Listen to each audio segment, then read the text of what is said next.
My name's Andrew Wright. I'm 33 from Delaware, Ohio. I currently live in Portsmouth, Ohio. I was an addict for 15 years, and I still am. Today, I do not use drugs.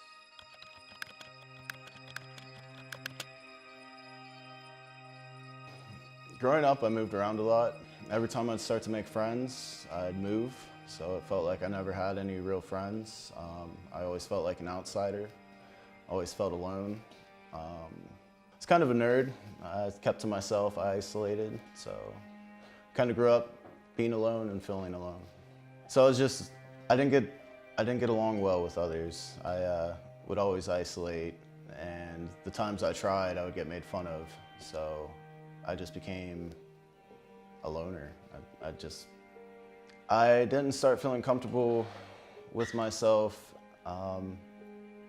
truly until I started using drugs and drinking. During high school, I got good at wrestling, and during wrestling, when I was actually on the mat, I felt comfortable with myself, but as soon as I got off the mat, I felt insecure and alone again. Growing up, probably from the age of 9, I decided that I wanted to be a United States Marine. I thought Marine Corps was badass, best service there is, and so I started dedicating my life to becoming a Marine. I was attracted to the Marines because I felt like I would have a sense of pride, that I would prove to myself that I was capable of anything, that if I could become a Marine, that I could accomplish anything, and that I wasn't all the things said of me growing up. I was told that I was a loser, that I was fat, that I would never accomplish anything. I was told that I was stupid all the time, that I couldn't do anything right, pretty much that I was a screw up. Inside, I believed all of it.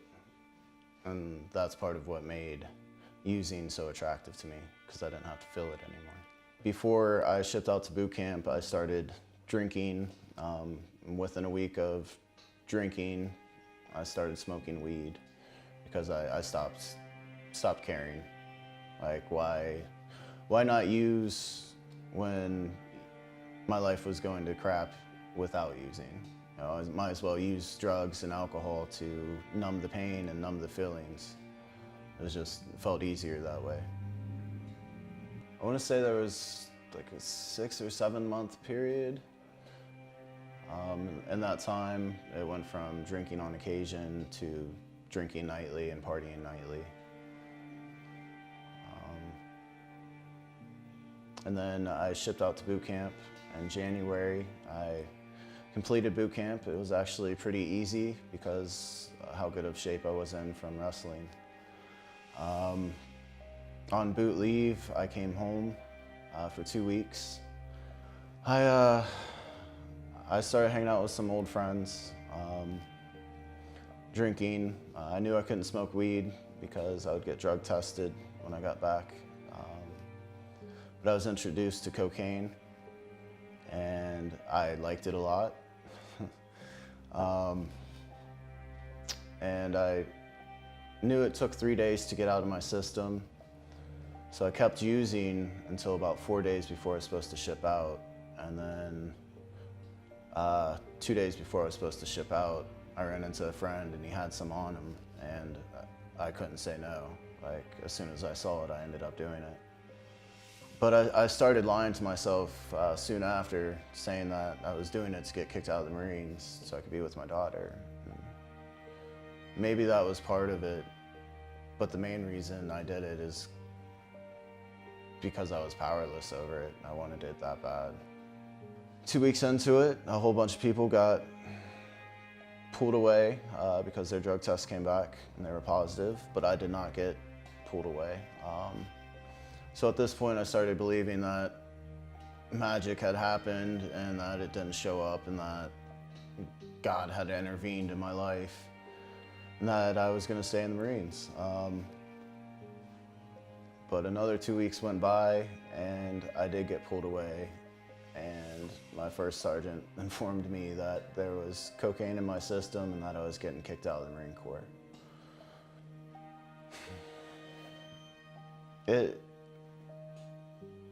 It was a shock. I was really numb at first. I couldn't believe it and I didn't understand it.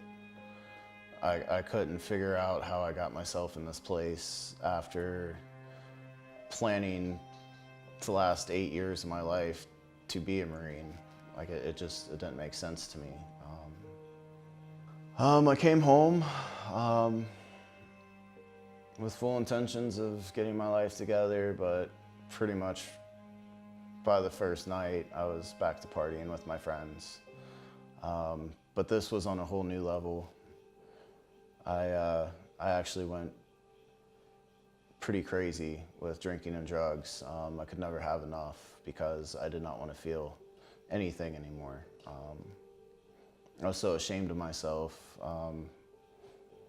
and so lost because that had been my whole goal, so I had no idea what to do anymore.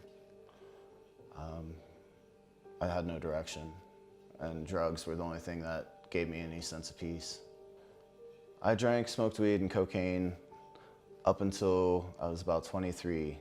And then at 23, I was introduced to Oxycontin 20s. Opiates made me feel euphoric. They made me feel like anything was possible.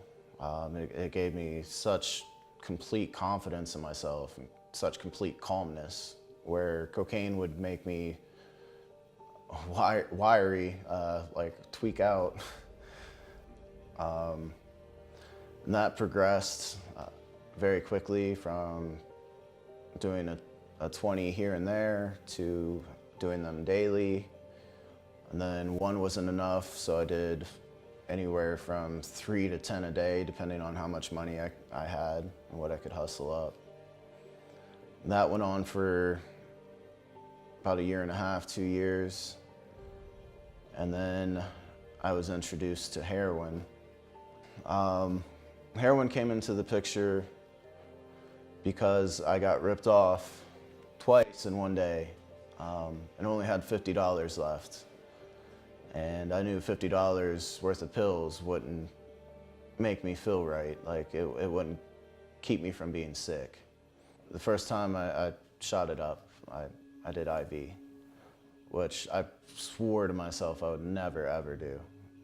People that shot up were junkies and losers, and that I would never be on that level. And then the first time I did it, I justified it by saying she did it, that everybody was doing it, that it was only going to be like a one-time deal. This went off and on for probably 3 or 4 years.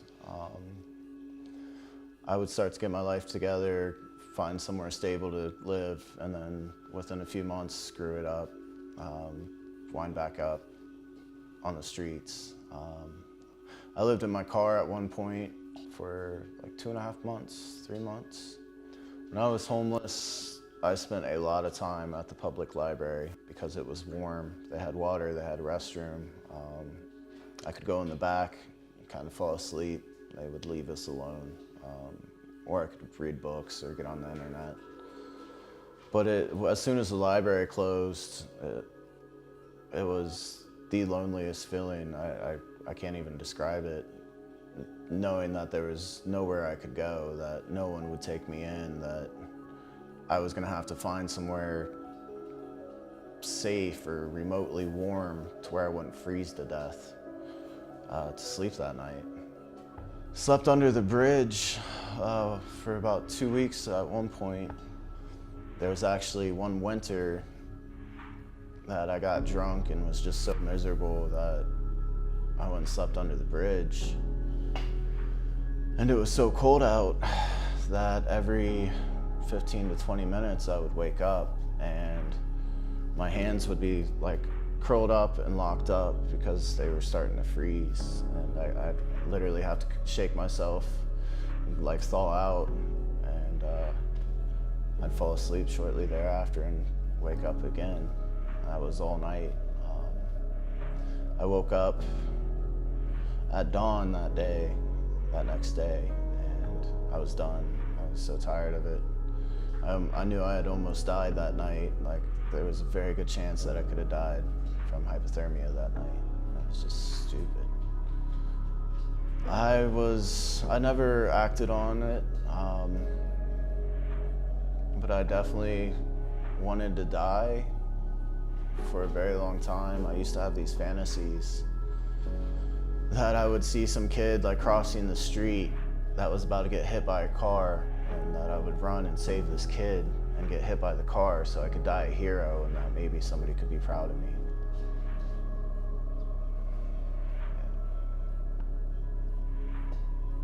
Did you consider yourself a criminal at this time?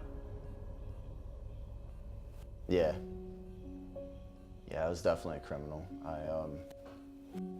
I had to steal, obviously, for my drug habit, but I also had to steal to eat. I would steal from stores and go return it to get money back. I mean, I tried not to steal from people. I tried to pretend like I had morals, but when it came down to it, my getting high and not being sick was more important. So I was definitely a criminal. I felt like that I was completely hopeless when it came to drugs. That no matter what I thought or did, that I would never be able to stop. That there was no power on earth that would get me to stop being an addict or get me to stop using and messing things up. I also felt like I was helping out the people that cared about me by staying away, by living in trap houses and under bridges and being out of their life so they didn't have to be around this piece of crap that just kept hurting them. I thought I was protecting them. Because I knew that I was choosing to use drugs at this point and that there was another life out there. And it finally reached a point to where I just wanted to die, and I prayed. I prayed that God would make it end, that something would happen, either kill me or get me help. And 2 days later, I got arrested, and it was a blessing. I detoxed in county jail. Went in front of the judge, told the judge that I needed inpatient treatment or that I would probably die if I was let back out on the streets. And he did. He sent me to the counseling center down here in Portsmouth. And that was the beginning of my journey. When I first got here, I was a mess. I was so broken, so ashamed, so lost. My emotions were raw. I didn't want to be around people. I didn't want to talk to people. I didn't feel like I could talk to people. I was so anxious. I had so much anxiety. I had the shakes. It was terrible at first. It was a shock. But the people at the counseling center and the other clients that I was with talked to me and showed me that they were like that when they first got there too, and they helped me through it. I didn't even know what CrossFit was. I just was excited that I was gonna be able to work out. And the first time I did a CrossFit session, I was stoked. It ended up being the best thing that happened to me. Because not only is it working out, but it's group workout. And being in that environment with other people really helped boost my morale and my motivation not to quit on myself. I was nervous the first time I worked out. Because once again, I had doubts about myself and my capabilities and thought I was gonna mess up somehow. But as much as I was nervous, the coaches, the instructors there, never made fun of me. They always made me feel comfortable, and they pushed me along. They gave me the push and the motivation to keep going even when I thought I couldn't go anymore. For me, being able to work out has been the biggest change in my program. I truly believe that working out is what has made it possible to stay clean this time. Anytime I have stress or thoughts of using or just feel out of it, I go work out. And by doing so, it gets rid of those feelings, it gets rid of those emotions. And usually by the end of it, I have a sense of peace and accomplishment. Doing these workouts at first was one of the hardest things I've done. But by doing something so hard and actually completing it, even when I thought I couldn't, it gave me a sense of accomplishment. Made me feel like I could actually achieve things, that I could actually stay clean, that I was better than what everybody had said, and that I was better than what I had thought about myself. It made me feel like maybe if I just keep trying and pushing myself, that I could actually stay clean for once and better myself. Right before I left, the coaches from PSKC that were coaching at the Wellness Center offered me a job with them to intern because they knew I was going to the homeless shelter, and they knew that if I had something to do during the day, that there was a good chance I would stay clean. So I moved into the homeless shelter, and all I did was sleep there. Throughout the day, I would come here at PSKC, Doc Spartan, and I would work and I would help them out and I would work out. And I know that the only reason I made it through being at the homeless shelter was because I was around positive people and because I was working out all the emotions and triggers from being at the homeless shelter, and that I was staying busy. So I know that they helped save my life. I know CrossFit helped save my life too.